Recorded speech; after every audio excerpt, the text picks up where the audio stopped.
மாபெரும் தலைவர்கள் வழிநடத்திய மாண்பும் மாபெரும் வரலாற்று சிறப்பு கொண்ட இந்த சட்டமன்ற பேரவையின் 17வது சட்டமன்ற பேரவைக்கு நம்மையும் நம்ம தமிழக வெற்றி கழகத்தை சார்ந்த சட்டமன்ற உறுப்பினர்களையும் தேர்ந்தெடுத்து அனுப்பின நிரந்தரமாக என் நெஞ்சில் குடியிருக்கும் தாயன்புமிக்க தமிழக மக்கள் அனைவருக்கும் என்னுடைய மனப்பூர்வமான நன்றிகள். 17வது சட்டமன்ற கூட்டத்தொடரின் முதல் ஆளுநர் உரையின் மீதான நன்றி தெரிவிக்கும் தீர்மானத்திற்கு பதிலுரை வழங்க வாய்ப்பளித்த மாண்புமிகு பேரவைத் தலைவருக்கு நம் வணக்கத்தை தெரிவித்துக் கொள்கிறோம். மாண்புமிகு பேரவைத் தலைவர் அவர்களே, இந்த 17வது மாமன்றத்தில் அதிகப்படியான 12 கட்சிகளை சேர்ந்த பிரதிநிதிகள் தேர்ந்தெடுக்கப்பட்டிருக்கும். நாம கொள்கை ரீதியாகவும் நிலைப்பாடு ரீதியாகவும் வேறுபட்டு இருந்தாலும் மக்கள் பணி செய்வதுதான் நம்ம எல்லாருக்கும் பிரைமரியா இருக்கிற ஒரே எய்ம். அந்த வகையில தான் நம்ம எல்லாருமே நம்ம மக்களால் அங்கீகரிக்கப்பட்டு சட்டமன்றத்திற்கு வந்திருக்கிறோம். அதனால நாம கருத்தால் வேறுபட்டாலும் மக்கள் சேவை என்ற நோக்கத்துல நம்ம மாநிலம் சார்ந்த விஷயங்கள்ல நாம எல்லாரும் ஒன்றிணைந்து பயணிச்சா நம்ம தமிழ்நாடு என்னைக்கும் எதிலையும் முதன்மை மாநிலமாக திகழும். ஆளுநர் உரைக்கு நன்றி தெரிவிக்கும் தீர்மானத்தில் பேசின மாண்புமிகு உறுப்பினர்களுக்கு நன்றி. எதிர்த்து பேசினாதான் எதிர்கட்சின்னு ப்ரூவ் பண்ண முடியும்னு நினைச்சுக்கிட்டு பேசின எதிர்கட்சியை சேர்ந்த எதிர்கட்சி தலைவர் உள்ளிட்ட மாண்புமிகு உறுப்பினர்களுக்கும் வணக்கமும் நன்றியும். பதிலுரை வழங்குற அதே நேரத்தில் நம்மளை சட்டமன்ற உறுப்பினராக தேர்ந்தெடுத்த பெரம்பூர் தொகுதி மக்களுக்கு நம்மளோட நெஞ்சார்ந்த நன்றிகள். அதே மாதிரி ராஜினாமா பண்ணிட்டாலும் நம்மளை தேர்ந்தெடுத்த திருச்சி கிழக்கு மக்களுக்கும் இந்த மன்றத்தில் நம்மளோட நன்றியை பதிவு செய்கிறோம். அப்புறம் நம்மளோட அரசியல் பயணத்தை பற்றியும் கொஞ்சம் பதிவு செய்ய விரும்புகிறோம். நாம் ஏதோ ஷூட்டிங்லேருந்து நேராக வந்து சிஎம் ஆன மாதிரியே சில பேர் ஒரு இமேஜ் கிரியேட் பண்ணுறாங்க. அவங்களுக்கு அவங்க ஆசைப்படுற லாங்குவேஜ்லேயே சொல்கிறோம், அது வெறும் ரீல் தான், ரியல் கிடையாது. ஒரு சாதாரண நடிகனாக நம்ம கெரியர் தொடங்குச்சு. அப்புறம் அப்படியே சின்சியராக உழைச்சி மேலே வந்தோம். நம்ம கெரியரில் நாம் மேலே வந்ததுக்கு இந்த விஜய் ஒருத்தன் மட்டுமே காரணம் இல்லை, அவனோட உழைப்பு மட்டுமே காரணம் இல்லை. இந்த விஜயோட உழைப்புக்கும் உயர்வுக்கும் பின்னாடி இருக்கிற ஒட்டுமொத்த தமிழ்நாட்டு மக்களோட அன்பும் அரவணைப்பும் தான் காரணம். ஒவ்வொரு வீட்டில் இருக்க ஒவ்வொருத்தரும் நம்மளை அவங்க வீட்டில் ஒருத்தனா ஏற்றுக்கிட்டது தான் நமக்கு கடவுளும் மக்களும் தந்த மிகப்பெரிய வரம். அதுக்காகவே கடவுளுக்கு சமமான நம்மளோட சொந்தங்களான தமிழக மக்கள் அனைவருக்கும் மீண்டும் மீண்டும் நன்றி. இப்படி நம்மளை தாயன்போடு அள்ளி அரவணைச்ச தமிழ்நாட்டு மக்களுக்கு நாம் எப்படியெல்லாம் துணையாக இருந்தோம், எப்படியெல்லாம் மக்களோட மக்களா இருந்தோம்னு சொல்றேன். 1990ஸ்லயே ரசிகர் மன்றமா இருந்தப்பவே மக்களுக்கு துணையா நிற்க ஆரம்பிச்சோம். அதுக்கப்புறம் நற்படி மன்றமாகவும் அதுக்கப்புறம் விஜய் மக்கள் இயக்கமாகவும் மாறி மக்களோட மக்களா நின்றுகிட்டு இருந்தோம். 2008 ஈழத் தமிழருக்கு ஆதரவா உண்ணாவிரதம் போராட்டம் செஞ்சோம். போர் முடிவுக்கு வரணும், நம்ம தொப்புள் கூடிய உறவுகளான ஈழத் தமிழர்களுக்கு பாதுகாப்பான நிம்மதியான ஒரு வாழ்வு கிடைக்கணும்னு அன்னைக்கே கோரிக்கை வச்சோம். 2009 ஆரம்பிச்ச விஜய் மக்கள் இயக்கம் வழியா நம்மளோட மக்கள் நல பணிகளை எக்ஸ்டெண்ட் அண்ட் எக்ஸ்பேண்ட் பண்ணிக்கிட்டே வந்தோம். கல்விக்கு துணையா இருந்தோம், சோஷியல் சர்வீஸ் செஞ்சோம், வெள்ள நிவாரணத்துல துணையா இருந்தோம், கொரோனா காலத்துல மக்களுக்கு தோள் கொடுத்தோம். விலையில்லா விருந்தகம், குருதியகம், முட்டைப்பால் ரொட்டி திட்டம், விழியகம், பயிலகம், நூலகம், இப்படி பல வழியில மக்களுக்கு துணையா இருந்தோம். அப்புறம் நம்மளோட திரைப்படங்கள்ல நம்மளால முடிஞ்ச வரைக்கும் ஊழல் எதிர்ப்பை சொன்னோம், சமூக நீதியை சொன்னோம், கல்வியை பத்தி சொன்னோம், அரசியலை பத்தி சொன்னோம். அரசியலை பத்தி பேசுனதுனால நம்ம படங்கள் சந்திச்ச இதுவரைக்கும் சந்திக்கிற பிரச்சனையை பத்தி எல்லாருக்குமே தெரிஞ்சதுதான். இது மட்டும் இல்லாம 2011 நாகப்பட்டினத்துல மீனவர் பிரச்சனைகளுக்கு ஆதரவா ஒரு பெரிய பொதுக்கூட்டம் நடத்தினோம். மீனவர்கள் மீதான தாக்குதலை கண்டிச்சு பேசி அதுல நம்மளோட எதிர்ப்பை பதிவு செஞ்சோம். 2017 ஜல்லிக்கட்டு போராட்டத்தில் தமிழர் பண்பாட்டு உரிமைக்கான நம்மளோட ஆதரவை தெரிவித்தோம். 2018 ஸ்டெர்லைட் போராட்டம் துப்பாக்கி சூட்ல பாதிக்கப்பட்ட நம்ம சொந்தங்களை நேர்ல சந்திச்சு ஆறுதல் சொன்னோம். 2021 உள்ளாட்சி தேர்தலில் விஜய் மக்கள் இயக்க வேட்பாளர்கள் போட்டியிட்டு ஜெயிச்சாங்க. கல்வி விருது விழா நடத்தி சிறந்த மதிப்பெண் பெற்ற மாணவ மாணவிகளுக்கு ஊக்கத்தொகையும் பரிசும் கொடுத்தோம். 2024 தமிழக வெற்றி கழகத்தை ஆரம்பிச்ச உடனேயே CAA-வை எதிர்த்து அறிக்கை விட்டோம். அரசியல் கட்சி ஆரம்பிச்சு விழுப்புரம் மாவட்டத்தில் விக்கிரவாண்டியில நம்மளோட முதல் மாநில மாநாட்டிய வெற்றி கொள்கை திருவிழாவை நடத்தினோம். தந்தை பெரியார், பெருந்தலைவர் காமராஜர், அண்ணல் அம்பேத்கர், வீரமங்கை வேலுநாச்சியார், மக்கள் சேவகர் அஞ்சலை அம்மாள்னு நம்மளோட 5 கொள்கை தலைவர்களை அறிவிச்சோம். இந்தியாவிலே 2 பெண் ஆளுமைகளை கொள்கை தலைவர்கள் அறிவிச்ச ஒரே கட்சி நம்ம டிவிக்கு மட்டும்தான் என்ற பெருமையோடு அறிவிச்சோம். பெரியார் சொன்ன மாதிரியே அவர் சொன்னதுல நமக்கு ஏற்புடையதை மட்டும் எடுத்துக்கிட்டோம். அவரோட கடவுள் மறுப்பு கொள்கையில நமக்கு உடன்பாடு இல்லைன்னு ஓப்பனா அறிவிச்சோம். நமக்கு கடவுள் நம்பிக்கை உண்டுன்னு அறிவிச்சோம். யாரோட நம்பிக்கைக்கும் நாம் எதிரானவங்க இல்லைன்னு தெளிவா அறிவிச்சோம். பெண் கல்வி, பெண்கள் முன்னேற்றம், சமூக சீர்திருத்தம், சமூக நீதி, இப்படி பெரியாரோட கருத்துக்களை நிறையவே ஏத்துக்கிட்டோம்னு அறிவிச்சோம். அண்ணல் அம்பேத்கரோட சம வாய்ப்பு, சமநீதி, சமத்துவத்தை ஃபாலோ பண்ணுவோம்னு அறிவிச்சோம். பெருந்தலைவர் காமராஜரோட மதச்சார்பின்மையை ஏத்துக்கிட்டதோட அவரோட நேர்மையான நிர்வாகத்தையே ஒரு கொள்கையா ஏத்துக்கிட்டோம்னு அறிவிச்சோம். வீரமங்கை வேலு நாச்சியாரோட மண் மீட்பையும் சமூக நல்லிணக்கத்தையும் பின்பற்றுவோம்னு அறிவிச்சோம். மக்கள் சேவகர் அஞ்சலை அம்மாளோட விடுதலை வேட்கையையும் மக்களோட வாழ்வாதாரத்துக்காக உறுதியாக நிற்கிறதையும் பின்பற்றுவோம்னு சொன்னோம். எல்லாருக்கும் எல்லாமும் கிடைக்கணும், எம் மதமும் நம் மதம்னு சொல்லி மதச்சார்பற்ற சமூக நீதி தான் நம்ம கொள்கைன்னு அறிவிச்சோம். நம்ம கொள்கை எதிரி யாரு, அரசியல் எதிரி யாருன்னு ஓப்பனா அறிவிச்சோம். எல்லாத்துக்கும் மேல பிறப்புக்கும் எல்லா உயிருக்கும்ன்றத நம்மளோட அடிப்படை அரசியல் கோட்பாட்டா அறிவிச்சுட்டு தான் அரசியலுக்கே வந்தோம். நம்ம மதுரை மாநாட்டில் நம்மளோட தேர்தல் அரசியல் மற்றும் ஆட்சி அதிகார அரசியல் வழிகாட்டியா அறிஞர் அண்ணாவையும் புரட்சி தலைவர் எம்ஜிஆரையும் ஏத்துக்கிட்டதா அறிவிச்சோம். அப்புறம் இன்னனையும் நாம இங்க பதிவு செஞ்சே ஆகணும். எல்லாரும் கட்சி ஆரம்பிச்சுட்டு தான் ஒவ்வொரு வீட்டுக்குள்ளேயும் போவாங்க. ஆனா நாம ஒவ்வொரு வீட்டுக்குள்ளேயும் போனதுக்கு அப்புறம் தான் கட்சியவே ஆரம்பிச்சிருக்கிறோம். ஒவ்வொரு வீட்டில் ஒவ்வொருத்தரும் நம்மள அவங்க பிள்ளையா, மகனா, அண்ணனா, தம்பியா ஏத்துக்கிட்டதும் இயல்பா நடந்துச்சு. தமிழ்நாட்டு மக்களோட மனசுக்குள்ள போறதுக்கு நாம பட்ட பாடு நமக்கு மட்டும்தான் தெரியும். இதெல்லாம் புரிஞ்சாலும் புரியாத மாதிரி இருக்கிறவங்க தான் நம்மள நடிகன் என்று சொல்லியும் நம்ம கட்சிய நடிகன் கட்சின்னு சொல்லியும் சில நக்கல், நையாண்டி இதெல்லாம் பேசுவாங்க. அதை பத்தி நமக்கு கவலை இல்லைன்னு. இப்படி நம்ம அரசியல் பயணம் ரொம்ப டிரான்ஸ்பரண்டா தான் ஆரம்பிச்சிருக்கு. இந்த 2026 தேர்தலில் கூட்டணியே இல்லாமல் தனியா நின்னோம்.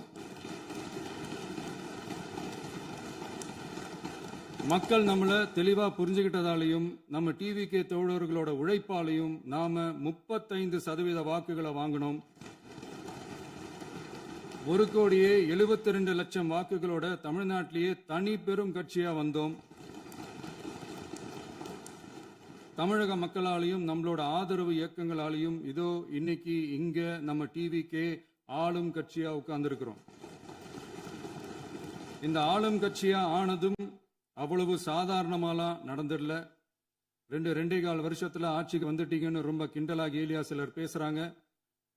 எங்களோட இந்த 2.25 வருஷ டிராவல்ல எவ்வளவு வலியும் வேதனையும் இருக்குது.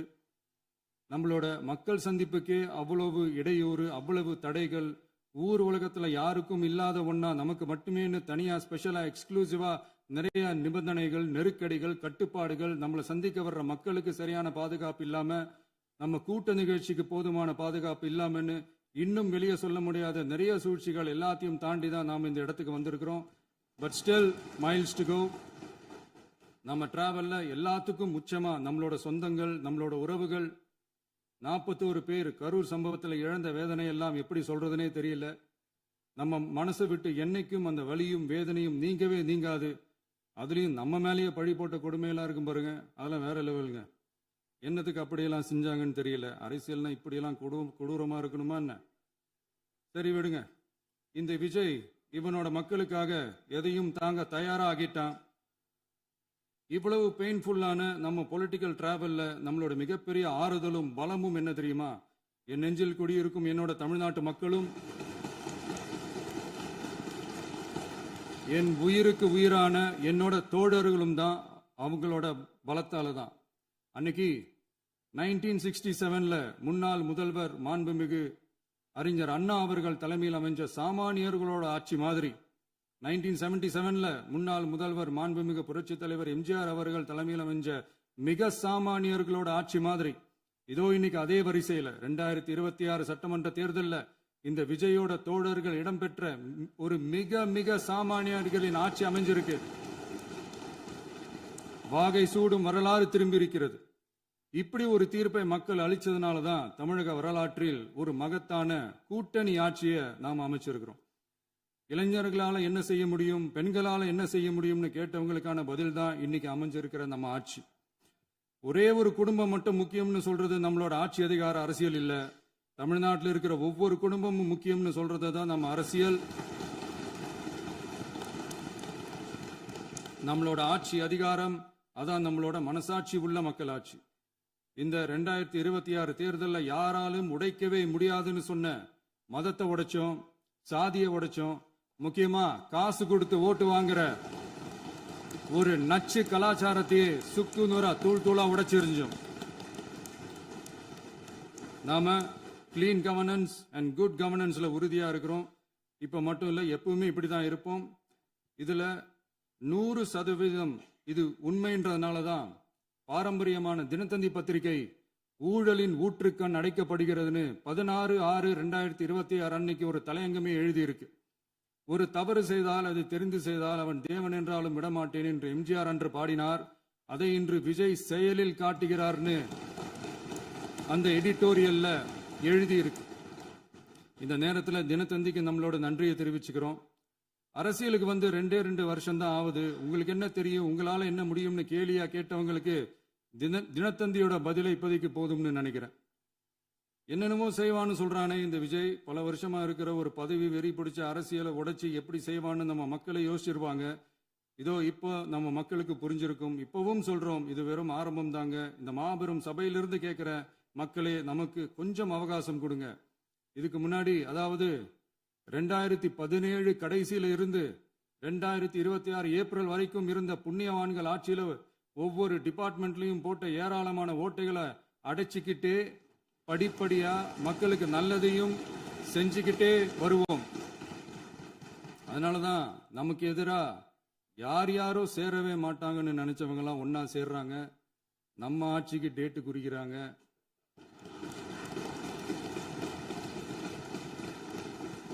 சரி, அவங்கள நம்ம மக்களே பார்த்துப்பாங்க, அது விடுங்க. நாம ஆட்சிக்கு வந்து சரியா 40 நாள் ஆகுது. அதுக்குள்ள என்ன செஞ்சீங்கன்னு கேட்கிறாங்க. ஒரு லிஸ்ட் ஒன்னு சொல்றேன் கேளுங்க.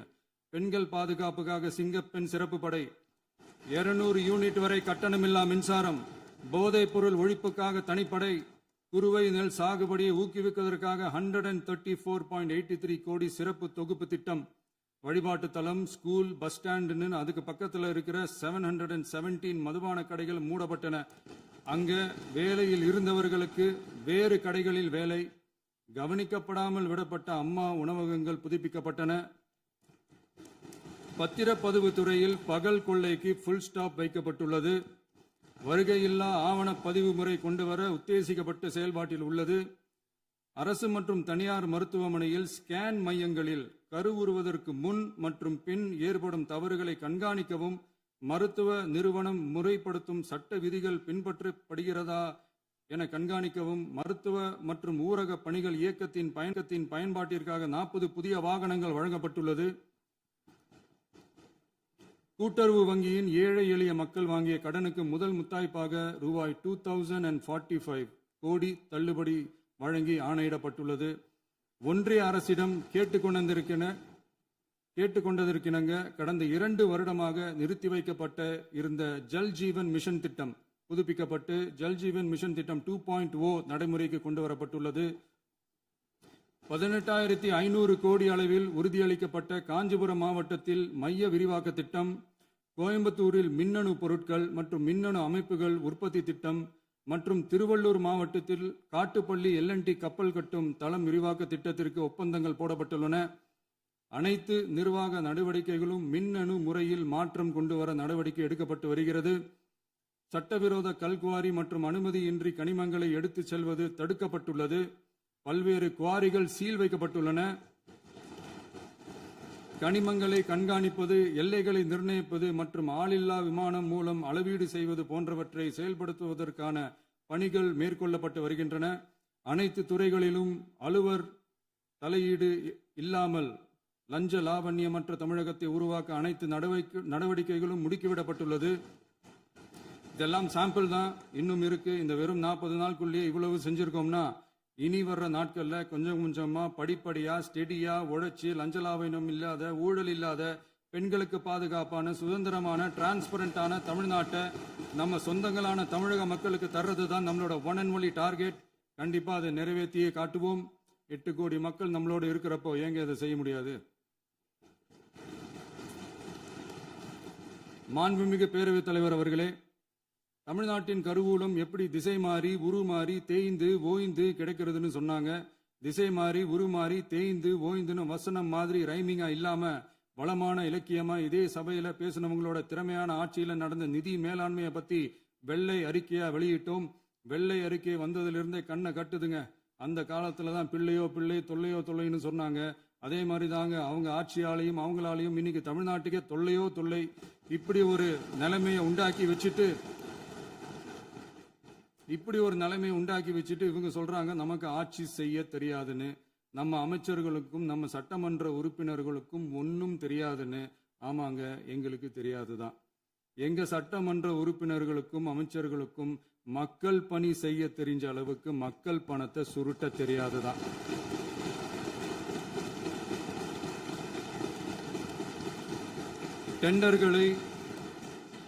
டெண்டர்களை முறைப்படுத்த தெரிஞ்ச அளவுக்கு அதோட ரேட்டை உயர்த்தி ஊழல் செய்ய தெரியாதுதான்.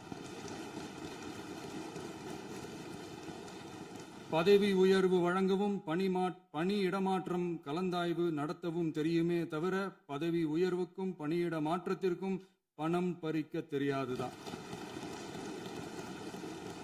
புதிய பணியிடங்கள் உருவாக்க தெரியுமே தவிர அந்த பணியிடங்களை பணத்துக்கு விற்க தெரியாதுதான். கோயில்கள்ல நடக்கிற நிர்வாக சீர்கேட்டை தடுக்க நீங்க பேசுங்க, நீங்க கண்டினியூ பண்ணுங்க. கோயில்கள்ல நடக்கிற நிர்வாக சீர்கேட்டை தடுக்க தெரியுமே தவிர கோயில் பணத்தை கொள்ளையடிக்க தெரியாதுதான். தங்கத்தை உருக்கி தாரை வார்க்க தெரியாதுதான். கனிம வளத்தை பாதுகாக்க தெரிஞ்ச அளவுக்கு கனிமத்தை வித்து கொள்ளையடிக்க தெரியாதுதான். அரசு வருமானத்தை அரசு கஜானாவுக்கு மாத்த தெரிஞ்ச அளவுக்கு அந்த பணத்தை தனிப்பட்ட கஜானாவுக்கு மடை மாத்த தெரியாதுதான். போதை கலாச்சாரத்தை தடுக்க தெரிஞ்சவங்களுக்கு போதை கலாச்சாரத்தை வளர்க்க தெரியாதுதான். நம்ம குடும்பத்தில் இருக்கிற பாட்டி, அம்மா, அக்கா, தங்கச்சி, குழந்தைங்களை, பெண்களை மதிக்க தெரிஞ்சவங்களுக்கு ஓசி பஸ், 1000 ரூபாய் கேஸ், இப்படிலாம் பேச தெரியாதுதான். எங்க உறுப்பினர்களுக்கும் அமைச்சர்களுக்கும் மக்கள் சேவை தெரிந்த அளவிற்கு சுயநல தேவையை செஞ்சிக்க தெரியாதுதான். அதனாலதான் சொல்றோம், எங்களை பார்த்து எதுவும் தெரியாதுன்னு சொல்றவங்களுக்கு சொல்றோம், இதெல்லாம் எங்களுக்கு தெரியாதுதான். உங்களை மாதிரி முறைகேடுகளை செய்யறத நாங்க தெரிஞ்சுக்கவும் போறதில்ல, தெரிஞ்சுக்கவும் ஆசைப்படல. அத கடைசி வரைக்கும் எங்களுக்கு தெரியாமலே இருந்துட்டு போகட்டும். அதனால நாங்களும் எங்க மக்களும் வெரி வெரி ஹாப்பி தான். மாண்புமிகு பேரவைத் தலைவர் அவர்களே, எதிர்ப்பவர்கள் எதிர்க்கட்சி என்பதற்காக எங்கள் ஆட்சி மீது 1000 பழி போடலாம். ஆனாலும் தமிழக மக்களுக்கு உண்மையை உணர்த்த வேண்டியது நம்மளோட கடமை. மின்வெட்டை பொறுத்தவரை தமிழ்நாடு மின்மிகை மாநிலமாக இருந்தாலும் கடந்த காலங்களில் ஏற்பட்ட நிர்வாக குளறுபடிகளும் மின்சார சாதனங்கள் மற்றும் மின் மாற்றிகளில் ஏற்படும் பழுதாலும் வேண்டுமென்றே சிலரின் நடவடிக்கைகளாலும் இந்த மின்வெட்டிற்கு காரணமாக உள்ளது. மின் விநியோக மீட்பு நடவடிக்கைகளை ஒருங்கிணைப்பதற்காக எதிர்பாராமல் இரவு நேரங்களில் ஏற்படும் மின் தடங்களை விரைந்து சரி செய்வதில் 10 உயர்மட்ட கண்காணிப்பு குழுக்கள் மற்றும் 125 சிறப்பு மின் தடை நீக்க ரோந்து வாகனங்கள் வழங்கப்பட்டு 24 மணி நேரமும் கண்காணிக்கப்படுகிறது. கூடுதலாக தற்போது 77 புதிய மின் தடை நீக்க மையங்களும் உருவாக்கப்பட்டுள்ளன. விரைவில் இந்த மின்வெட்டு நிலைமை அறவே நீக்கப்படும். மாண்புமிகு பேரவைத் தலைவர் அவர்களே, நம்ம விவசாயிகள் எல்லாரும் நம்மளை நல்லா புரிஞ்சுக்கிட்டு தமிழக வெற்றி கழகத்தை ஏத்துக்கிட்டாலும் எதிர்க்கட்சிகளோட தூண்டுதலால சில இடங்கள்ல சில போராட்டங்கள் நடக்குது. எதிர்க்கட்சிகள் என்னதான் சித்து வேலை செஞ்சாலும் விவசாய பெருமக்கள் எல்லாரும் நம்ம ஆட்சி அவங்களுக்கான ஆட்சி தான் நல்லா புரிஞ்சுதான் வச்சிருக்கிறாங்க. இந்த வருஷம் எல்னினோ விளைவா எப்பவும் இருக்கிறத விட இந்த டைம் மழை குறையுங்கிறதையும் நம்ம விவசாயிகள் உணர்ந்துதான் இருப்பாங்க. இருந்தாலும் நம்ம அரசு நம்ம விவசாயிகளோட வாழ்வாதாரத்துக்காக பக்கபலமாகவும் உறுதியாகவும் துணை நிற்கும்ங்கிறத தெரிவிச்சுக்கிறோம். நம்ம தமிழகத்தில் ஏற்கனவே நடந்த அதி அற்புதமான சூப்பரான நிர்வாக திறன் கொண்ட 50 வருஷ அரசியல் அனுபவம் கொண்ட 2.0, 3.0, 4.0 பல 0.0 மாடல் ஆட்சி நடத்த கனவு கண்டவங்களோட அட்டகாசமான ஆட்சிக்காரங்க பல்வேறு விதமான நிதி நெருக்கடியை நம்ம மக்களுக்கும் நமக்கும் பரிசா கொடுத்துட்டு போய் இருந்தாலும் கூட்டுறவு வங்கிகளின் மூலம் 75,000 வரை பயிர்கடன் பெற்று குறு சிறு இதர பெரு விவசாயிகளுக்கு 100% முழுமையான பயிர்கடன் தள்ளுபடியும் 75,000க்கு மேல் கடன் பெற்றவர்களுக்கு குறைந்தபட்சமாக 35,000 பண பயன் கிடைக்கும் அளவிற்கு மொத்தம் 14,43,504 விவசாயிகளுக்கு ரூபாய் 5,932.23 கோடி பயிர்கடன் தள்ளுபடி வழங்கப்பட்டுள்ளது. மாண்புமிகு பேரவைத் தலைவர் அவர்களே, நாம ஒன்றியத்தில் கூட்டுறவு கூட்டாட்சி, மாநிலத்தில் சுயாட்சி என்ற கொள்கையை கொண்டவங்க தான் ஏற்கனவே அறிவிச்சிருக்கிறோம். தற்போதைய ஒன்றிய அரசு சார்ந்த கட்சியுடன் அரசியலில் கொள்கை அளவில் நேர் எதிராக நிற்கிறவங்க தான் நாம. அதே சமயத்தில் எதுக்கெடுத்தாலும் கண்ணை மூடிக்கிட்டு ஒன்றிய அரசோட மோதல் போக்கை விரும்புறவங்க நாம இல்ல. நமக்கு எப்பவுமே தமிழகத்தின் வளர்ச்சி மட்டும்தான் முக்கியம். அதுக்காக நம்மளோட அரசியல் ரீதியான கொள்கைகளையோ மாநில உரிமைகளையோ கொஞ்சம் கூட விட்டு கொடுக்கவே மாட்டோம். அதுல ரொம்ப தெளிவாகவும் உறுதியாகவும் இருக்கிறோம். இனியும் இப்படித்தான் இருப்போம். அதுல ஒருபோதும் மாற்றமே இருக்காது. அதனால இதுல யாரு திசை திருப்ப வேலையில் ஈடுபட்டாலும் அவங்க எல்லாரும் மக்கள் மத்தியில் தோற்பது உறுதி. எனவே நம்ம மக்களுக்கோ சிறுபான்மை சகோதரர்களுக்கோ நம்ம ஆதரவு இயக்கங்களுக்கோ எந்தவித சந்தேகமும் வேண்டாம். நாம் யாரோட டீமும் இல்ல. நாம எப்பவுமே பியூரான பீப்புள்ஸ் டீம். இன்னும் சொல்ல போனா நாம secular team, social justice team. மாண்புமிகு பேரவைத் தலைவர் அவர்களே, அரசு விழாக்கள், கல்வி நிறுவனங்கள் மற்றும் பல அதிகாரப்பூர்வ நிகழ்ச்சிகளோட தொடக்கத்தில் நம்ம தமிழ்தாய் வாழ்த்த பாடுறது தான் வழக்கமா இருக்கு. தமிழ்தாய் வாழ்த்த பொறுத்த வரைக்கும் நம் அரசு இதுல நம்மளோட உறுதியான நிலைப்பாட்டை ஒன்றிய அரசுக்கு மிக தெளிவா தெரிவிச்சிருக்கு.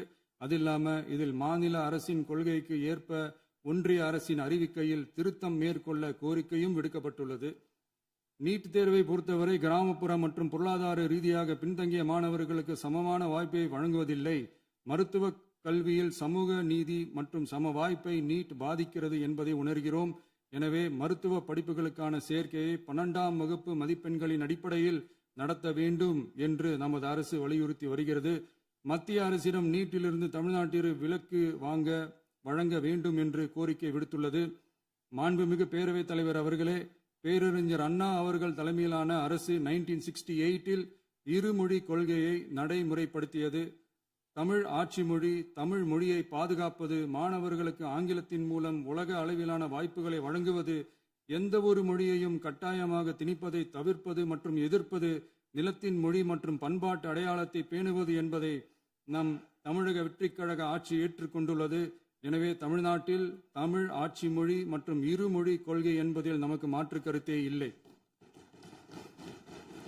மாண்புமிகு பேரவைத் தலைவர் அவர்களே, கடந்த 11/6/2026 அன்று நடந்த நிதி ஆயோக் கூட்டத்தில் தமிழ்நாடு அரசின் சார்பாக கலந்து கொண்டு வறுமையற்ற தமிழ்நாடு இயக்கம் உருவாக்க தேவையான நிதியையும், தமிழ்நாட்டுக்கு 2 எய்ம்ஸ் மருத்துவமனைகளை தருமாறும், மருத்துவம் மற்றும் பல் மருத்துவ படிப்பிற்கு 12ஆம் வகுப்பு மதிப்பெண் அடிப்படையில் இடங்களை நிரப்புதல் குறித்தும், செயற்கை நுண்ணறிவு தொடக்க நிறுவன வளர்ப்பு மையங்கள் தமிழ்நாட்டில் அமைக்கவும், இளைஞர் திறன் மற்றும் வேலைவாய்ப்பு இயக்கம் செயல்படுத்த வேண்டியும், பெண்கள் தலைமையிலான வளர்ச்சி குறித்தும், மீனவ சமுதாயங்களின் வாழ்வாதாரம் மற்றும் மீன்பிடி படகுகள் மற்றும் மீனவர்களை விடுவித்தல் குறித்து நிரந்தர நடவடிக்கை எடுக்க வேண்டியும், காலநிலை தாங்கும் தன்மை பெருந்திட்டம் 2045 கீழ் விண்வெளி உற்பத்தி மையத்தை தேசிய விண்வெளி உற்பத்தி மையமாக அறிவிக்க கோரியும், தமிழ்நாட்டில் சாலை போக்குவரத்து, நெடுஞ்சாலை மற்றும் ரயில்வே அமைச்சகத்தின் மேம்பாட்டு குறித்தும், அனைத்து கிராமங்களையும் டிஜிட்டல் இணைப்பு வசதி ஏற்படுத்துதல் குறித்தும், கூட்டு குடிநீர் திட்டம் தொடரவும்,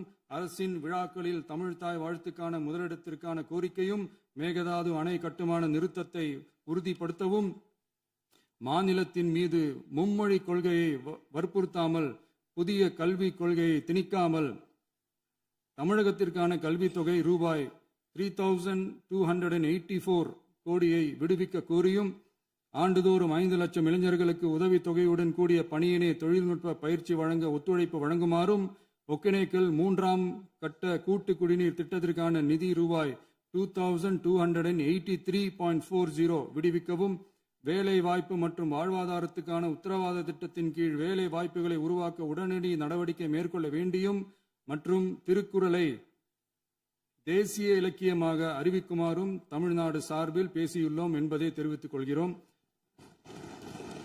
மாண்புமிகு பேரவைத் தலைவர் அவர்களே, அண்டை மாநிலங்களுடனான நட்புறவு ஒரு மாநிலத்தின் வளர்ச்சிக்கும் நாட்டின் ஒற்றுமைக்கும் மிகவும் அவசியமானது. தமிழ்நாடு தனது அண்டை மாநிலங்களுடன் நதி நீர் பங்கீடு, பொருளாதாரம், கல்வி, கலாச்சாரம் மற்றும் போக்குவரத்து துறைகளில் நல்லுறவை பேணி வருகிறது.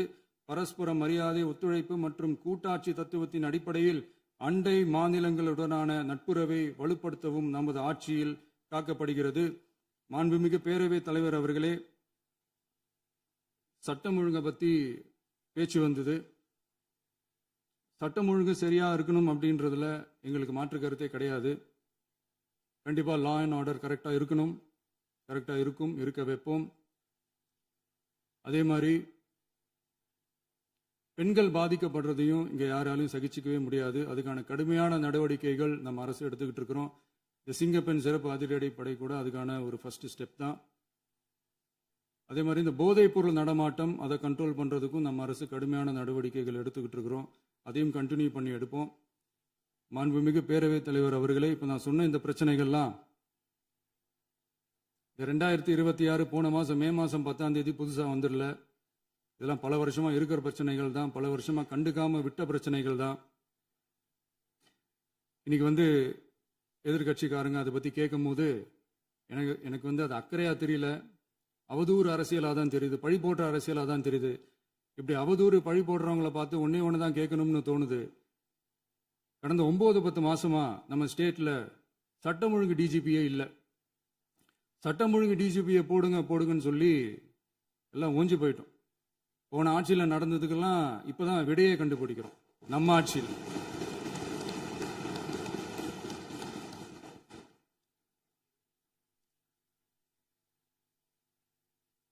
இந்த போதைப் பொருள் நடமாட்டம்லாம் தாறுமாறா அப்படியே பரவி கொட்டி கிடக்குது. இதெல்லாம் இனிஷியல் ஸ்டேஜ்லயே யார் கண்ட்ரோல் பண்ணியிருக்கணும்? போலீஸ் டிபார்ட்மெண்ட் அப்போ யார் கையில் இருந்தது? இத்தனை கேள்வி நம்மளை பார்த்து கேட்குறாங்களே, ஒரே ஒரு கேள்வி தான் நான் கேட்கணும்னு தோணுது. போலீஸ் டிபார்ட்மெண்ட்டை கையில் வச்சுக்கிட்டே பிகினிங்லேயே இனிஷியல் ஸ்டேஜ்லேயே இந்த போதைப் பொருள் நடமாட்டத்தை ஏன் கண்ட்ரோல் பண்ணலை? மனசாட்சி உள்ளவங்க இந்த பிரச்சனையெல்லாம் ஏன் நடக்குதுன்றது அவங்களுக்கே நல்லா தெரியும். இன்னைக்கு சட்டம் ஒழுங்கை பற்றி கேள்வி கேட்கக்கூடாதா அப்படின்னா தாராளமாக கேட்கலாம். இது ஜனநாயக அரசு, மன்னராட்சியெல்லாம் கிடையாது, மனசாட்சி உள்ள மக்களாட்சி. அதனால கேள்வி கேட்கலாம், எல்லாருக்கும் எல்லா உரிமையும் உண்டு. விமர்சனம் செய்யலாம், எல்லாருக்கும் எல்லா உரிமையும் உண்டு. ஆனால் நம்ம ஆட்சியில் என்ன நடவடிக்கைகள் எடுத்திருக்கோன்றது தெரிஞ்சுக்கிட்டு அதுக்கேற்ற மாதிரி ஒரு நடுநிலையாக பேசுனீங்கன்னா கொஞ்சம் நல்லா இருக்கும். சட்டம் ஒழுங்கை பற்றி யாருக்கு என்ன யோசனை இருந்தாலும், மக்கள் நலனுக்காக யாருக்கு என்ன யோசனை இருந்தாலும் அதை தாராளமாக சொல்லலாம். நம்ம அரசு அது காது கொடுத்து கேட்கும். ஆனால் நம்ம அரசினுடைய நிர்வாகத்திறன் அதை பற்றி பேசுறவங்களுக்கு இந்த ஊரடிச்சு உலையில போட்டு ஊழல் மேல ஊழலா செஞ்சுக்கிட்டு அதுல இருந்து தப்பிக்கிறதுக்கு பேர் தான் நிர்வாகத்திறன் அப்படின்னு சொன்னா, அப்படிப்பட்ட ஒரு ஊழல் செய்யற நிர்வாகத்திறனை நம்ம அரசு ஒரு நாளும் செய்யாது. பொட்டி பெட்டியா பணத்தை வச்சுக்கிட்டு, பெட்டியை வச்சு எல்லாம் செஞ்சுக்கிட்டு, போதைப் பொருள் பாதுகாவல் கழக மாடல் அரசாங்கம் செஞ்ச ஒவ்வொரு ஊழலா வெளியில வந்துகிட்டு இருக்கு. டாஸ்மாக்ல அது என்னப்பா அது பேரு, பார்ட்டி ஃபண்ட் கட்சி நிதி அப்படின்ற பேர்ல அடிச்ச கொள்ளையெல்லாம் ஒண்ணு ஒண்ணா இப்போ கவர்மெண்டோட கஜானாவுக்குள்ள கொண்டு சேர்த்துக்கிட்டே இருக்கிறோம். உட்காருங்க. மாண்புமிகு முதல்வர்கள் பதில் உரைக்கு பிறகு முதல்வர் பதில் உரைக்கு பிறகு நேரம் தர அப்ப பேசட்டும், அவங்க பேசட்டும், அவங்கள பேச அனுமதி. உட்காருங்க உட்காருங்க.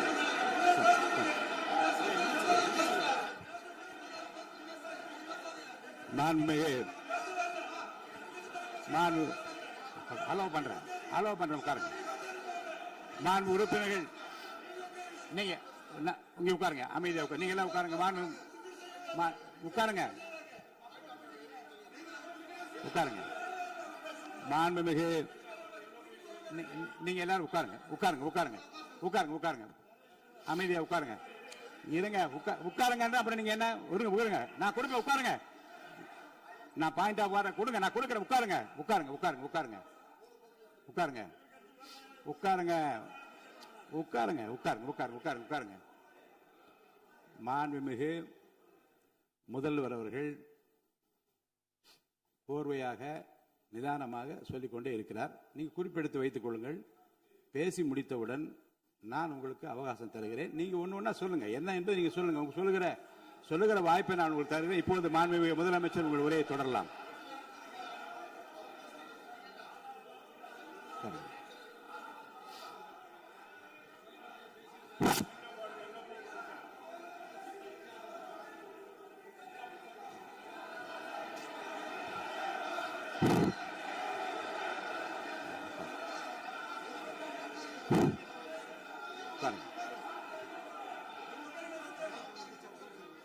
நான் எழுந்த பிறகு உட்காருங்க. உட்காருங்க எல்லாரும் உட்காருங்க. தேசிய உட்காரு. நான் அலோவ் பண்றேன். உட்காருங்க. அமைதியா உட்காருங்க. நான் அலோவ் பண்றேன். அமைதியா உட்காருங்க உட்காருங்க. அங்க இருந்து குரல் கொடுக்காதீங்க. உட்காருங்க.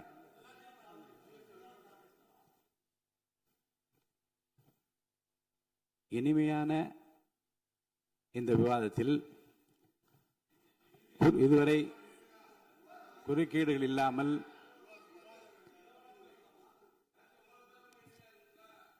கொஞ்சம் அமைதியா இருங்க. மாண்புமிகு முதல்வர் அவர்கள் பேசி முடித்தவுடன் பாயிண்ட் ஆஃப் ஆர்டர் கேட்டிருக்கீங்க. நான் அனுமதிக்கிறேன். எதிர்க்கட்சி தலைவருக்கு மட்டும் நான் அனுமதி தருகிறேன். அவர் எழுந்து பேசலாம். மாண்பு முதலமைச்சர் நீங்க கண்டினியூ பண்ணி முடிக்கலாம். நீ எல்லாரும் எழுந்துச்சீங்கன்னா சரி வராது. உட்காருங்க. நான் சொல்லியிருக்கேன். உட்காருங்க உட்காருங்க உட்காருங்க.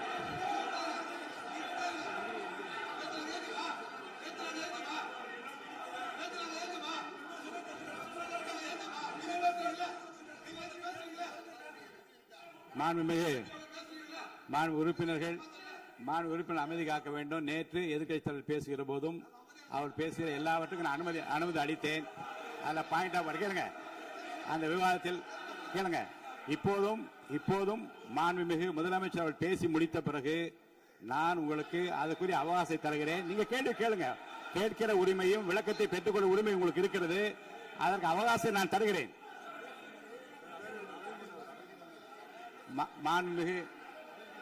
மாண்புமிகு உறுப்பினர் அமருங்க. நான் என் தீர்ப்பை சொல்லுகிறேன். மாண்புமிகு முதலமைச்சர் அவர்கள் பேசி முடித்தவுடன் எதிர்க்கட்சி தலைவருக்கு அந்த வாய்ப்பை நான் தருகிறேன். நிச்சயமா அந்த கேள்வி கேட்கலாம். உட்காருங்க எல்லாரும். முன்னவர் பேசுங்க. மாண்பு பேரவைத் தலைவர் அவர்களே, இன்று இவர்கள் முயற்சி செய்வது அவர் ஆளுங்கட்சியாக இருக்கின்ற போது இருங்க, நான் சொல்லிடுறேன் பிளீஸ். ஒரே நிமிஷம் நான் சொல்லிடுறேன் பிளீஸ். ஆளும் கட்சியாக இருக்கின்ற போது நீங்கள் சொன்ன ஒரே வார்த்தை, நாங்கள் பேசி முடித்ததற்கு பிறகு குறிப்பிடுத்துவிட்டு நீங்கள் எந்த கேள்வி வேண்டுமானாலும் கேட்கலாம் என்று ஒரு முறையை நீங்கள் பின்பற்றினீர்கள். அதே முறையை இப்போது பின்பற்ற வேண்டும் என்று கேட்டுக்கொள்கிறேன். பள்ளிக்கல்வித்துறை அமைச்சர், மாண்புமிகு பேரவைத் தலைவர் அவர்களே, நேற்றைய தினம் கூட எதிர்க்கட்சி தலைவர் சொன்னதை முழுமையாக கேட்டு இறுதியில் ஒரு வாய்ப்பு தந்தீங்க. அதுவும் இல்லாம இந்த நேரத்தில் நேரலையில் நீங்களும் பாக்குறீங்க. அங்கிருந்து ஒருமையில் விழித்து இந்த பக்கம் இருக்க உறுப்பினர்களை பார்த்து அப்படின்னு ஒருமையில் விழிப்பதை உங்கள் மூலமாக கண்டிக்கிறேன். அந்த வார்த்தையை அவை குறிப்பிலிருந்து நீக்கணும். கண்ணியம் காத்து முதல்வர் முழுமையாக பேசுவதை காத்து கண்ணியம் காத்து இந்த சபைக்கு ஒரு மரபு இருக்கிறது. அதை மூத்த உறுப்பினர்கள் பின்பற்றும்படி உங்கள் மூலமாக கேட்டுக்கொள்கிறேன். மாண்புமிகு முதலமைச்சர் அவர்கள் உரையை தொடரலாம். நான் தரேன்.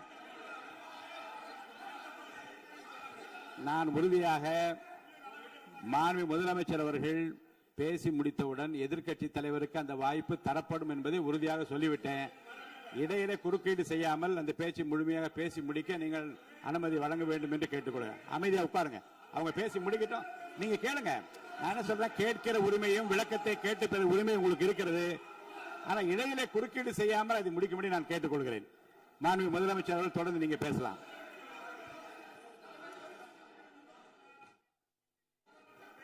எதிர்க்கட்சி தலைவர் அவர்கள் உங்கள் கட்சியினுடைய உறுப்பினரை அமைதிப்படுத்த வேண்டும் என்று நான் கேட்டுக்கொள்கிறேன்.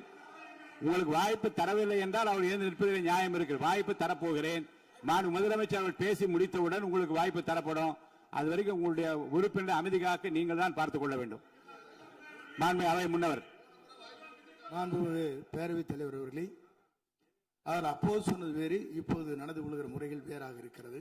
அன்றைக்கு அவர் சொல்லுகிற போது அமைச்சர் அத்தனை பேரும் பேசி முடித்ததற்கு பிறகு உங்களுடைய கருத்துக்கள் யாராவது தெரிவிக்கலாம். இப்போது பின்பற்றினால் நன்றாக இருக்கும். நீங்கள் அதற்காகத்தான் சொன்னீர்கள். முதலமைச்சர் பேசியதற்கு பிறகு எதிர்க்கட்சி தலைவர் அவர்கள் பேசுவதற்கு வாய்ப்பளிக்கிறோம் என்று சொல்லியிருக்கிறார்கள். ஆகவேதான் அந்த வாய்ப்பை நீங்கள்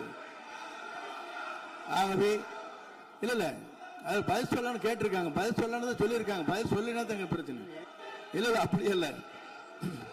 ஆகவே இல்ல நேற்றைய தினம் நீங்கள் அப்படி பேசிக் கொண்டது ஆறாவது இல்ல. நேற்றைய தினம் நீங்கள் பேசுகிற போது ஆறாவது குறுக்கிட்டார்களா? நீங்கள் பேசுகிற போது யாருமே குறுக்கிடவில்லை. நீங்க எவ்வளவு பேசினீர்கள், எவ்வளவு வார்த்தைகள் பேசினீர்கள் என்பதெல்லாம் எங்களுக்கு தெரியும்.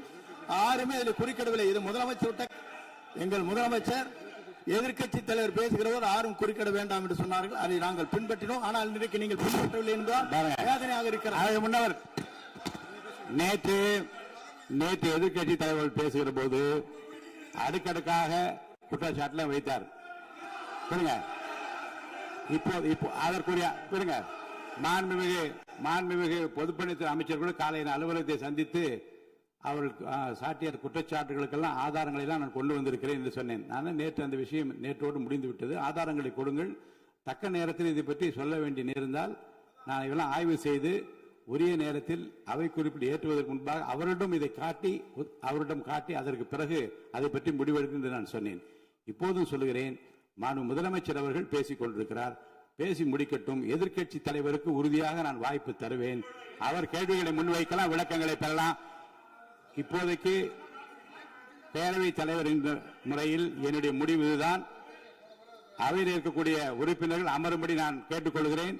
நான் முதலமைச்சர் அவர்கள் பேச வேண்டிய போ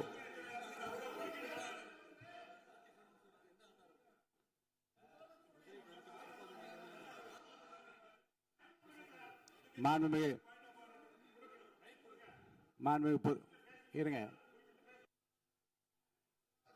அவை முன்னவர் பேரவைத் தலைவர் அவர்களே, நேற்றைய தினம் நீங்கள் முழுமையாக பேசினீர்கள். உங்கள் பேச்சுக்கள் எப்படி இருந்தது என்பதும் நாடறியும். இருந்தாலும் கூட நாங்கள் அமைதியாக இருந்தோம். இல்ல நீங்க இருங்க. ஒவ்வொரு வார்த்தைக்கு இருங்க. நீங்க மின்வெட்டையில நீங்க சொன்னீங்க. உங்களுடைய முன்னாள் அமைச்சர் ஆற்காடு வீராசாமி இருக்கிற போது மின்வெட்டால் தான் நாங்கள் ஆட்சியே மாறியது என்றெல்லாம் சொன்ன கதையெல்லாம் இருக்கு. அதெல்லாம் சொன்னோம்னாங்க. நாங்களே அமைதியா இருந்தோம். அதுக்கு அங்கே தயவு செய்து எதிர்க்கட்சி தலைவருக்கு வாய்ப்பளிக்கிறார்கள். அந்த வாய்ப்பை நீங்கள் அவர் முதலமைச்சர் பேசியதற்கு பிறகு பேசினால் அழகாக இருக்கும். அவை முன்னர் பள்ளிக்கல்வித்துறை அமைச்சர். மாண்புமிகு பேரவைத் தலைவர் அவர்களே, அவர் ஒரே ஒரு வார்த்தையை தான் சொன்னார். பார்ட்டி ஃபண்ட் என்ற வார்த்தையை கேட்டு எதிர்க்கட்சி நண்பர்கள் கோபப்படுகிறார்கள். ஆனால் அதன் மீது உங்களுக்கு பாயிண்ட் ஆஃப் ஆர்டர் தருவதாகவும் நீங்கள் சட்டப்பேரவைத் தலைவர் சொல்கிறீர்கள். நேற்றைய தினம் இதே போல வெற்றி தலைவர் அவர்களினுடைய வழிகாட்டில் வளர்ந்த நாங்கள் சகிப்புத்தன்மையோடு அவர்கள் பல வார்த்தைகள் சொன்னார்கள். புதிதாக சோஃபா மாடல் என்றார்கள், குதிரை பேரம் என்றார்கள், எத்தனையோ வார்த்தைகள் சொன்ன போது சகிப்புத்தன்மையோடு அதை கேட்டு பொறுமையாக இருந்தோம்.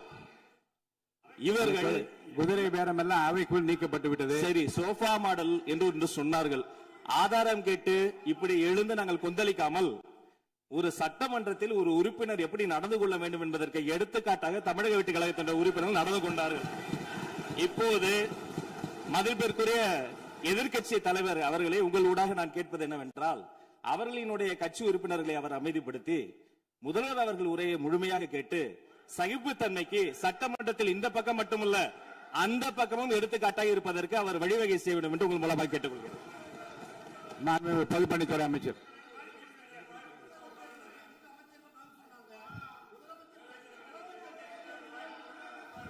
மாண்புமிகு பேரவைத் தலைவர் அவர்களே, திராவிட முன்னேற்ற கழகம் முதல் நாளில் இந்த சபையுடைய மரபையும் பாரம்பரியத்தை பற்றியும் நமக்கு வகுப்பெடுத்தார்கள். அந்த மரபுப்படி எங்களுடைய தலைவருடைய வழியில் இந்த சட்டசபையுடைய நிகழ்வுகளில் நாங்கள் கலந்து கொண்டிருக்கிறோம். நேற்றைய எதிர்க்கட்சி தலைவர் பேசும்பொழுது எவ்வளவோ வார்த்தைகள் உண்மைக்கு புறம்பாக சட்டத்திற்கு எதிராக ஒரே நிமிஷம் பேசுறேன். சட்டத்திற்காக பேசும்பொழுது நாங்கள் அமைதியாக இருந்தோம். ஒரு 2-3 முறை தான் அவரு பேசும்போது மினிஸ்டர்கள் நின்னாங்க. ஆனா இன்னைக்கு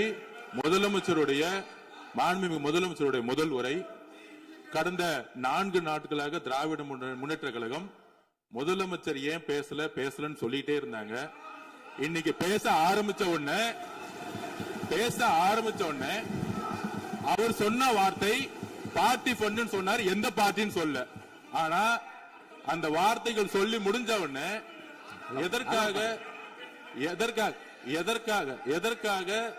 எதற்காக முதலமைச்சருடைய பேச்சை இவங்க குறுக்கிறாங்கன்னு தெரியல. நீங்கள் சொன்னதுபடி முதலமைச்சர் பேச வேண்டும். பேசிய பின்பு கருத்துகளுக்கு பதிலளிக்க அவர்கள் பதிலளிக்கும், நாங்களும் பதிலளிக்க தயாராக இருக்கிறது பதிவு பண்றோம். மாண்புமிகு முதலமைச்சர் அவர்கள்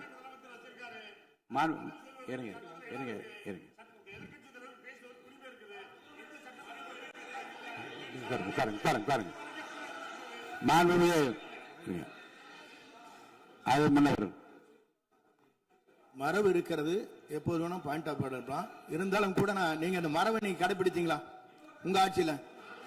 நீங்க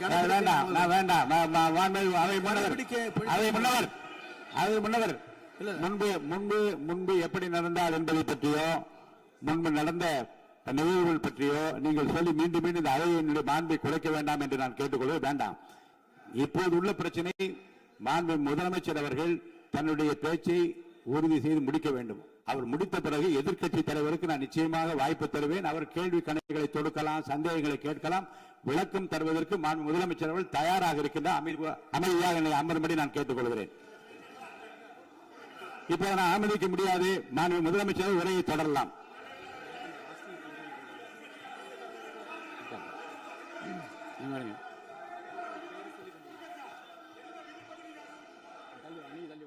மாண்புமிகு உறுப்பினர் ஆஸ்டின் உங்க இடத்துல போய் உட்காருங்க. மாண்புமிகு உறுப்பினர் ஆஸ்டின், நீங்க ஒரு மூத்த உறுப்பினர், சபை விதிகளை நன்கு தெரிந்த ஒரு உறுப்பினர், நீங்க போய் இடத்துல உட்காருங்க முதல்ல. மாண்புமிகு முதலமைச்சர் அவர்கள் உரையை தொடரலாம். இப்போது எந்த விதமான பாயிண்ட் ஆஃப் ஆர்டர்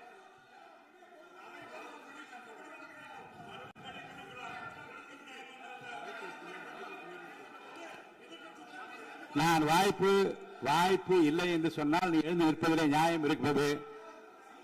உட்காருங்க. வாய்ப்பு உறுதியாக எதிர்க்கட்சி தலைவருக்கு பாயிண்ட் ஆஃப் ஆர்டர் மட்டுமல்ல, உட்கார்ந்து அவர் பேசிய பேச்சுக்களை என்னென்ன இருங்க, என்ன என்ன என்ன என்ன என்ன உங்களுக்கு சந்தேகம் இருக்கிறதோ, வினாக்கள் இருக்கிறதோ அதை நீங்க கேட்கலாம். அவர் பதில் சொல்வதற்கு தயாராக இருக்கிறார். பேசி முடிக்கின்ற வரை அமைதி காக்கும்படி உங்களை நான் கேட்டுக்கொள்கிறேன். மாண்புமிகு எதிர்க்கட்சி தலைவர் முழு ஒத்துழைப்பை நீங்கள் தர வேண்டும் என்று நான் எதிர்பார்க்கிறேன்.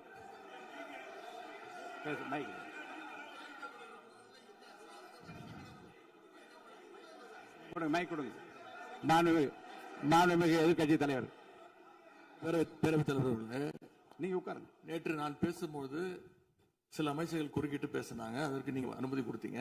அது மாதிரி இன்னைக்கு முதலமைச்சர் பேசும்போது சில வார்த்தைகள், தவறான வார்த்தைகள் பேசுறாரு. அவர் பார்ட்டி ஃபண்ட் அப்படின்னு சொல்லியிருக்கிறாரு. அவர் அமைச்சர் அந்த பார்ட்டி ஃபண்ட் எந்த பார்ட்டின்னு கூட சொல்ல தைரியம் இருந்தா சொல்லுங்க, நாங்க அதெல்லாம் ஃபேஸ் பண்ண தயாரா இருக்கோம். எதையும் ஆதாரத்தோடு எதையும் பேசுங்க. நீங்க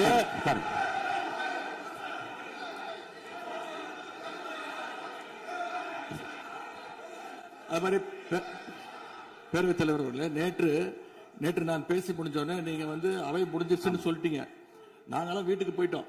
வீட்டுக்கு போய் டிவி போட்டு பார்த்தா அங்க இன்னொரு அமைச்சர் இன்னும் பதில் சொல்லிட்டே இருந்திருக்கிறாரு. அதற்கெல்லாம் நாங்க இப்ப என்ன பதில் இது, என்ன மரபு இது? நீங்க இப்ப பேசிக்கிட்டே இருப்பீங்களா? நாங்க அதை பார்த்துக்கிட்டே இருக்கணுமா?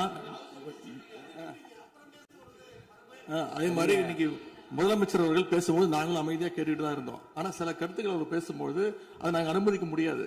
ஆதாரத்தோடு ஏதாவது பேசணும்னா, குற்றச்சாட்டுகள் சொல்லும் போது ஆதாரத்தோடு சொன்னீங்கன்னா அதை நாங்க ப்ரூவ் பண்றதுக்கு தயாராக இருக்கு. மாண்புமிகு உறுப்பினர் அவர்கள் இருங்க. நேற்று மாண்புமிகு எதிர்க்கட்சித் தலைவர்கள் பேசியதும், மாண்புமிகு பொதுப்பணித் தலைவர்கள் பேசியதும் ஆதாரம் இல்லாமல் பேசக்கூடாது என்று நான் சொன்னேன். ஆய்வு செய்து நீக்கப்பட வேண்டியது நீக்கும் என்று சொன்னேன். இப்போது மாண்புமிகு முதல்வர் அவர்கள் பேசி முடிக்கட்டும். நீங்கள் கூறிய கருத்துப்படி அதில் ஆதாரங்கள் இல்லாத குறிப்பாக இருந்தால் அதை நீக்குவதற்குரிய உரிமை எனக்கு இருக்கிறது. ஆய்வு செய்து நான் நடவடிக்கை எடுப்பேன். இப்போது மாண்புமிகு முதலமைச்சர் அவர்கள் பேசலாம். இந்த டாஸ்மாக் மாதிரியே பல டிபார்ட்மெண்ட்லயும், மறுபடியும் சொல்றேன், கட்சி நிதின்ற பேர்ல அடிச்ச கொள்ளைய ஒன்னா கவர்மெண்டோட கஜானாக்குள்ளேயே கொண்டு சேர்த்துக்கிட்டே இருக்கிறாங்க. இப்பவும் சொல்றேன், மக்கள் பணத்திலிருந்து ஒரு பைசா கூட தொடமாட்டோம், தொடவும் விடமாட்டோம், தொட்டா விடமாட்டோம். இதுக்கு முன்னாடி தொட்டவங்களையும் விடமாட்டோம்.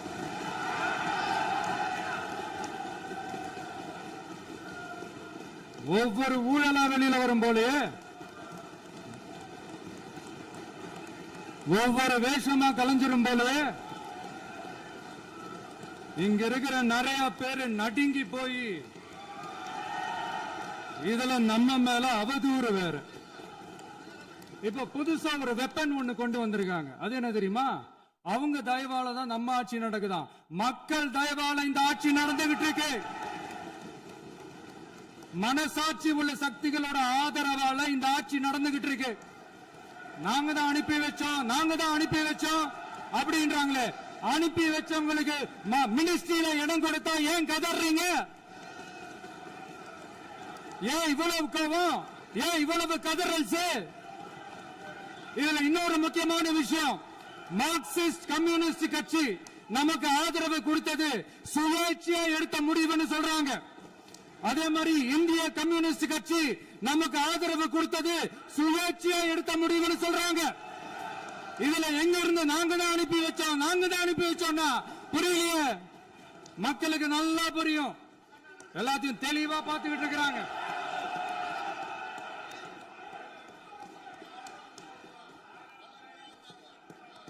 முதலமைச்சர் கண்டினியூ பண்ணலாம். மாண்புமிகு முதலமைச்சர்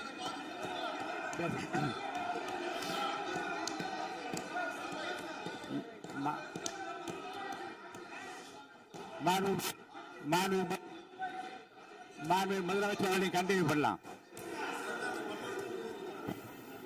நீங்க கண்டினியூ பண்ணலாம்.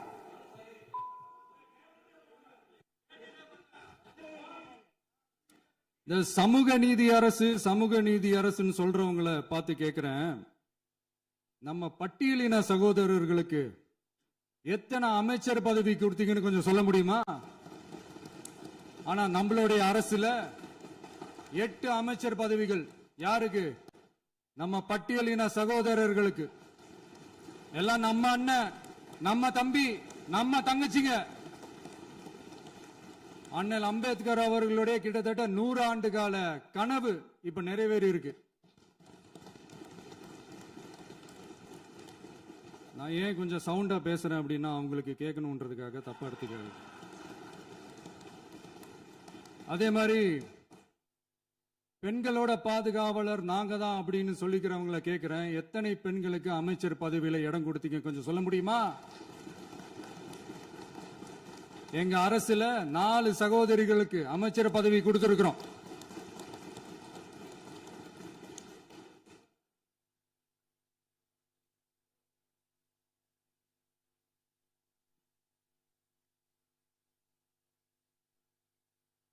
அதனால மக்களால் நிராகரிக்கப்பட்டு மக்களால் அகற்றப்பட்டவங்களுக்கு ஒன்னே ஒன்று சொல்லிக்கிறோம், தப்பே செய்ய மாட்டோம், ஊழலே செய்ய மாட்டோம், நேர்மையா தான் இருப்போம், நியாயமா தான் இருப்போம் அப்படின்னு சொல்றவங்களால மட்டும்தான் கூட்டணி ஆட்சி அமைக்க முன்வரும். ஆட்சியிலையும் பங்கு, அதிகாரத்திலையும் பங்கு கொடுக்க முன்வரும். ஊழல்லையே ஊறி போனவங்களால இந்த கூட்டணி ஆட்சியோ ஆட்சியிலையும் பங்கோ அதிகாரத்திலையும் பங்கு கொடுக்க முன்வராது. மெஜாரிட்டி இருந்தாலும் தரமாட்டாங்க, மெஜாரிட்டி இல்லைனாலும் தரமாட்டாங்க. கேட்டா ரெடிமேடா ஒரு பதில் ஒண்ணு வச்சிருப்பாங்க, கூட்டணி ஆட்சியை மக்கள் விரும்ப மாட்டாங்கன்னு. அதே மக்கள் தான் இப்ப அவங்கள பார்த்து சிரிக்கிறாங்க. நான் பதவியேற்ற அன்னைக்கு கொஞ்சம் டைம் அவகாசம் கேட்டேன். எதுக்கு கேட்டேன்? நிதி நிலைமைலாம் கொஞ்சம் மோசமா இருக்குது, அதெல்லாம் கொஞ்சம் சரி செஞ்சுக்கிட்டு படிப்படியா கொஞ்சம் கொஞ்சமா நான் கொடுத்த வாக்குறுதிகள்லாம் செயல்படுத்துவேன், அதுக்காக கொஞ்சம் டைம் அவகாசம் கேட்டேன். நான் ஏதோ வேற எதுக்காகவோ வேற யாருக்காகவோ ஏதோ அவகாசம் கேட்ட மாதிரி. அடுத்து இங்க சபையில இல்லாதவங்களை பத்தி பேச வேண்டாம்னு நினைக்கிறேன்.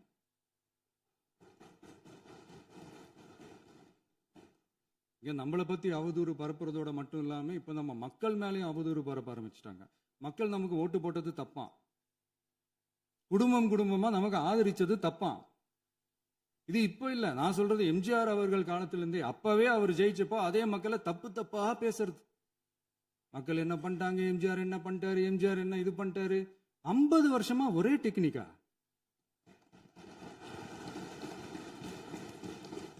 டெக்னாலஜி எல்லாம் மாறி வேற எங்கேயோ போயிட்டு இருக்கு பஸ். இதுல கொஞ்சம் டெக்னிக்காச்சும் கொஞ்சம் மாத்தினா கொஞ்சம் நல்லா இருக்கும்.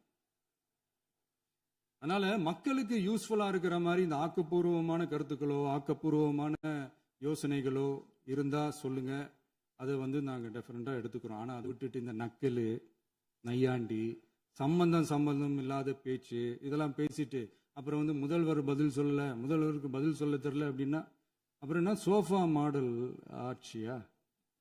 அது என்னன்னு புரியறதுக்கே எனக்கு ரொம்ப நாள் ஆச்சு. இந்த sofa set, table chair, teapoy, furniture பிசினஸ்லாம் வேற எங்க வெளியில போய் பண்ண சொல்லுங்க. அப்படி அந்த பிசினஸ் தான் பண்ணணும்னா நிறைய பிசினஸ் பண்ற மாதிரி வெளியில போய் பண்ண சொல்லுங்க, இங்க சட்டசபைக்குள்ள வேணாம். அதனால ஆக்கப்பூர்வமான கருத்துக்கள் இருந்தா சொல்லுங்க, டெஃபினட்டா அது சரியா இருந்தா நாங்க ஏத்துக்கிறோம். எனக்கு ஒரு குட்டி கதை ஒண்ணு ஞாபகம் வருது, சொல்லாமா? ஒரு ஊர்ல ஒரு பெரியவர் வெயில் ரொம்ப ஜாஸ்தியா இருக்குன்னு சொல்லிட்டு கண்ணுக்கு மேல கை வச்சுக்கிட்டு இப்படி சுத்தி முத்தி தேடிக்கிட்டு இருந்தாராம். அப்ப கூட இருந்த ஒரு சின்ன பையன் என்ன தேடுறீங்க அப்படின்னு கேட்டானா. அதுக்கு அந்த பெரியவர் சொன்னாரா, அது ஒண்ணு இல்ல தம்பி, உங்க அப்பா இங்கதான் இருப்பாருன்னு சொன்னாங்க, அதான் தேடிக்கிட்டு இருக்கேன், எங்க உங்க அப்பாவையா காணோம்?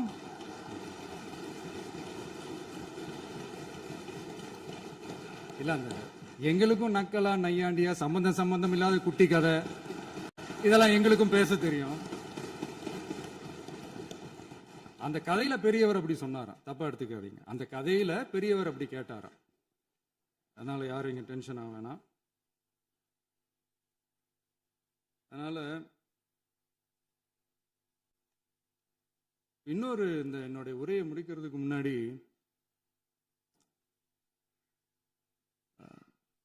போயிட்டாங்க, பேசலாமா? உங்க கருத்துக்களை நீங்க முழுமையாக மன நிறைவோடு பேசலாம். டிவியில் பார்ப்போம். சரி, அதான் 5 நிமிஷம் பேசுனதுக்கே கொளத்தூரி இந்த ஆட்டம் அடிச்சு பேசுனா அப்புறம் என்ன பண்றது? கடைசியா நான் இந்த உரையை முடிக்கிறதுக்கு முன்னாடி ஒரு முக்கியமான ஒரு விஷயம் பத்தி சொல்லணும். ஆளுநர் உரை அன்னைக்கு இந்த தமிழ் தாய் வாழ்த்துக்கு அப்புறம் தேசிய கீதம் பாடினது தப்பு, தேசிய கீதம் 2 முறை பாடினது தப்பு, அப்படி ஒரு நிகழ்வு இதுக்கு முன்னாடி இந்த சட்டசபையில நடந்ததே கிடையாது, அந்த மரபே மாத்திட்டீங்க, இப்படி ஒரு பெரிய ஒரு போர் மாதிரி எதிர்கட்சியை சார்ந்தவங்க எல்லாம் சொன்னாங்க இல்லையா? அந்த மாநில உரிமை போராளிகளை, அந்த மரபு காக்கிற உரிமை போராளிகளை ஒரே ஒரு கேள்விதான் கேட்கணும். 2021 ஆகஸ்ட் 2 ஞாபகம் இருக்கா? Centenary celebration of Tamil Nadu legislature. அந்த ஃபங்க்ஷன்ல நம்ம முன்னாள் முதலமைச்சர் கருணாநிதி அவர்களோட கலைஞர் அவர்களுடைய கலைஞர் அவர்களுடைய புகைப்படத்தை மாண்புமிகு குடியரசுத் தலைவர் திறந்து வைக்கிற ஒரு ஃபங்க்ஷன். அந்த ஃபங்க்ஷன்ல national anthem followed by Tamil Thai Vazhthu அப்படின்னு அறிவிச்சது ஞாபகம் இருக்கா? அதாவது தேசிய கீதத்துக்கு அப்புறமா இரண்டாவது முறையா, நோட் திஸ் பாயிண்ட் மாண்புமிகு பேரவைத் தலைவர் அவர்களே, ப்ளீஸ் நோட் திஸ் பாயிண்ட். தேசிய கீதத்துக்கு அப்புறம் இரண்டாவது முறையாக தமிழ் தாய் வாழ்த்து பாடப்படும் அப்படின்னு சொன்னது ஞாபகம் இருக்கா?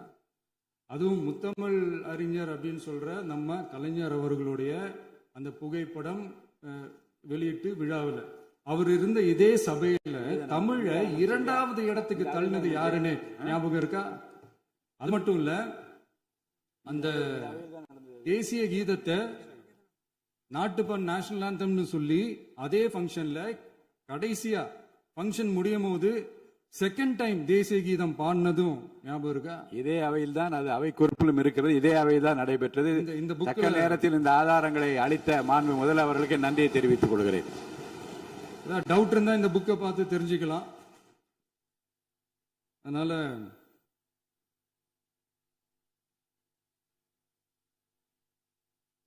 இதெல்லாம் கேட்டா என்ன சொல்லுவாங்கன்னா, அது ஜனாதிபதி கலந்துகிட்ட ஃபங்க்ஷன், அதெல்லாம் அப்படிதான், அதெல்லாம் கண்டுக்க கூடாது அப்படின்னு சொல்லுவாங்க.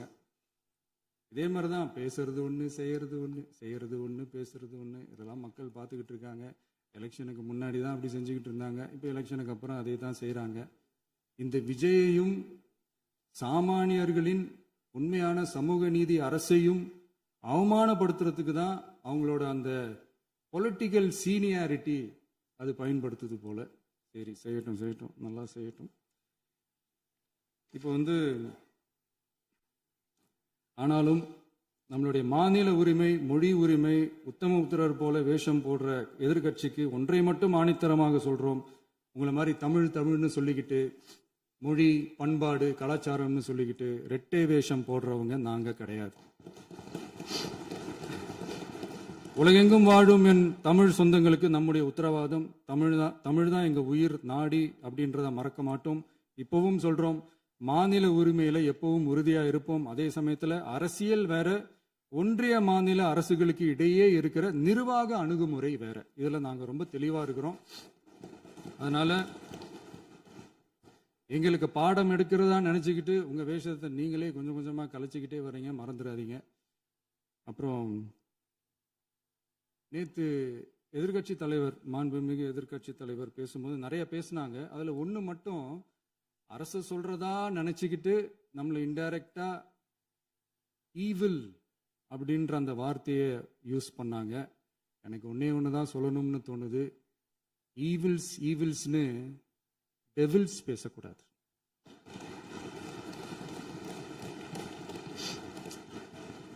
அவங்க இருந்திருந்தா ஒரு ஆக்ஷன் பண்ணணும்னு எனக்கு தோணுச்சு. எல்லாரும் போயிட்டாங்க. பர்மிஷன் பண்ணலாமா? இப்பவும் பண்ணலாம், ஒன்றும் தப்பு இல்லை.